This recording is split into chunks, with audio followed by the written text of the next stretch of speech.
Donc Achraf Hakimi va passer en procès pour viol avec une meuf qui a refusé de donner ses conversations téléphoniques dans lesquelles elle a parlé avec une copine à elle pour dire qu'elle allait le piéger. Je vais vous lire le communiqué de son avocate parce qu'il est quand même assez hallucinant.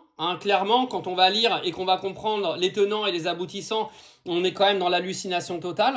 Donc, communiqué de l'avocate de Achraf Hakimi. Un procès est ordonné en présence d'une accusation qui repose sur la seule parole d'une femme qui a fait obstacle à toutes les investigations, qui a refusé tous les examens médicaux et recherches ADN, qui a refusé l'exploitation de son téléphone portable, qui a refusé de donner le nom d'un témoin clé, une femme dont 2 expertises psychologiques successives ont révélé le manque de lucidité sur les faits qu'elle prétend dénoncer, et encore l'absence de tout symptômes post-traumatiques. Le tout alors qu'elle a tenté de dissimuler à l'autorité judiciaire plusieurs messages échangés avec l'une de ses amies, projetant de dépouiller Monsieur Hakimi.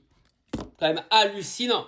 Moi, je me rappelle en plus de l'époque de cette histoire où on avait justement eu la preuve qu'il y avait eu des messages entre elle et sa copine pour dire qu'elle allait dépouiller Hakimi. Moi, ce qui me dérange dans cette affaire, c'est qu'en fait, l'image d'Achraf Hakimi va être complètement anéantie. Pourquoi ? Parce que vous avez des gens qui s'amusent toujours à porter plainte pour un oui, pour un non, parce que là, honnêtement, avec tout ce qu'elle tente de dissimuler, cette histoire, moi, j'y crois pas une seconde, parce que si elle avait vraiment été violée par Hakimi, elle n'aurait pas refusé de filer les messages, elle n'aurait pas refusé de faire des tests ADN, elle n'aurait pas refusé les examens pour qu'on vérifie si elle a été violée ou non, donc faut arrêter les conneries. En fait, à quelle heure la justice s'est dit on va mettre le gars en justice alors que la meuf a refusé quasiment l'intégralité de tout ce qui touche à l'enquête. Du coup, vous savez, je pense qu'Hakimi, de toute façon, il va être innocenté. Mais moi, je suis Hakimi derrière. Moi, je porte plainte pour fausses accusations. Si lui est déclaré innocent, bien sûr, moi, j'enchaîne et la meuf, je la détruis.